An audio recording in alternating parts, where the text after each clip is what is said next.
রাজত্ব তৈরি হয়েছে।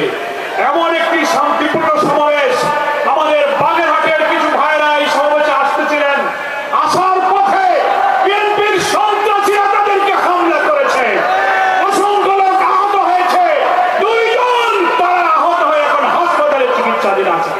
তাহলে এত শান্তিপূর্ণ সমাবেশ এখনই আপনারা সন্ত্রাস শুরু করে দিলেন বলে এই খুলনা বিভাগ